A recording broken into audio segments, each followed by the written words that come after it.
Hello, book lovers. Welcome back to the channel. Thank you for tuning in to another video. And let's just get straight into it. So, Christmas is supposed to be a time of joy, love, and togetherness. But what happens when money or the lack of it gets in the way? Kim Aran's short story, Christmas Specials, takes a hard look at love, relationships, and survival in a world where romance often comes with a price tag. Today, we're diving into this beautifully written yet heartbreaking story and exploring its deeper themes. So, Kim A. Ran is one of South Korea's most celebrated contemporary writers, known for her sharp, moving, and socially conscious storytelling. She debuted in 2003 and quickly gained recognition for her unique voice and deeply empathetic portrayals of young people struggling with economic and social hardships. Since then, she's won numerous awards, including the Hanguk Ilbo Literary Award in 2005 for Run Daddy Run, making her the youngest recipient ever at the time. The Lee Hyosok Literary Award in 2008 for Knife Marks. And again, she was the youngest winner in this prize's history at the time, too. But she's perhaps best known for her 2011 novel, My Palpitating Life, which tells the heartbreaking story of a teenage boy with progeria, a disease that causes rapid aging. This novel became a bestseller and was later adapted into the film My Brilliant Life, starring Kang Dong-won and Song Hye-kyo. Kim Ran is also identified as someone who belongs to the 880,000 won generation. So, what does this mean? So, many of Kim Iran's stories focus on the 880,000 won generation.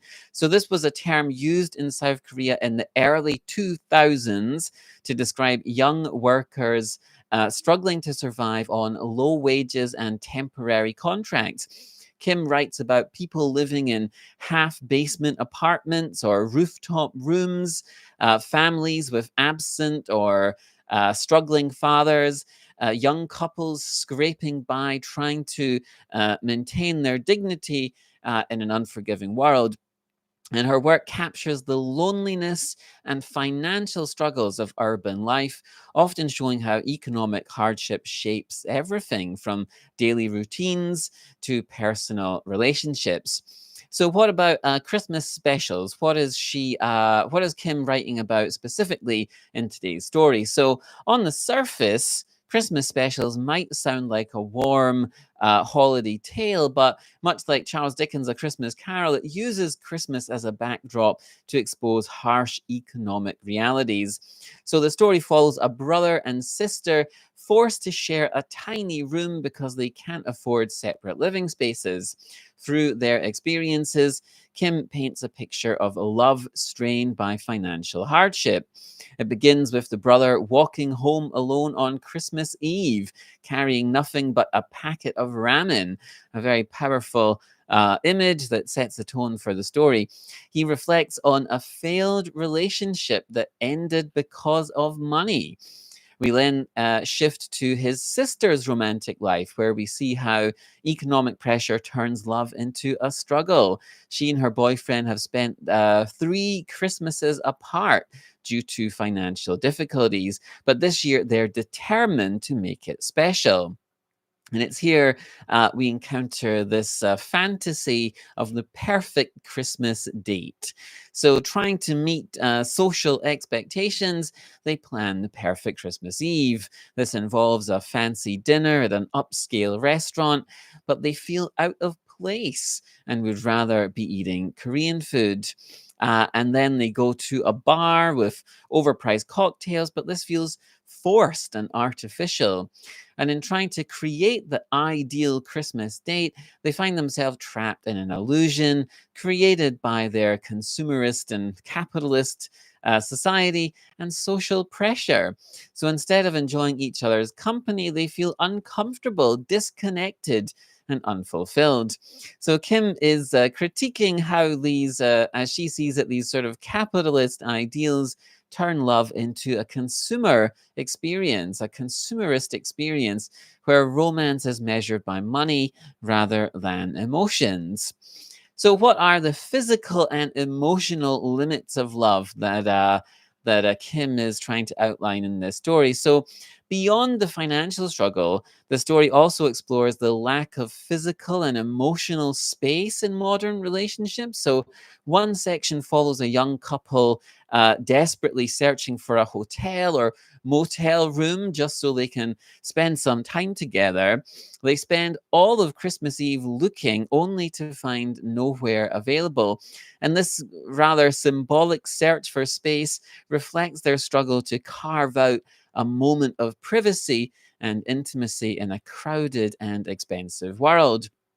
Another moment in the story sees the brother reflecting on his own past relationship, which fell apart partly due to at the time he lived in a cramped rooftop room, and the lack of privacy and comfort put immense pressure on the relationship. So, Kim highlights here how a lack of personal space makes a love life difficult to sustain. Love might be able to create space, but it also needs space to exist in. And in this story, the tiny room the brother and sister share is both a symbol of love and survival. It represents togetherness and hardship, but also the physical limitations imposed by poverty. And this story was published as part of Asia Publishers' bilingual series designed to introduce Korean literature to Western readers. And I've reviewed several books from the series before. The series includes renowned translators to make the stories more accessible. You also get critical essays to provide deeper context and even author notes for cultural and historical background. So if you are interested in discovering modern Korean literature, this series is a great place to start.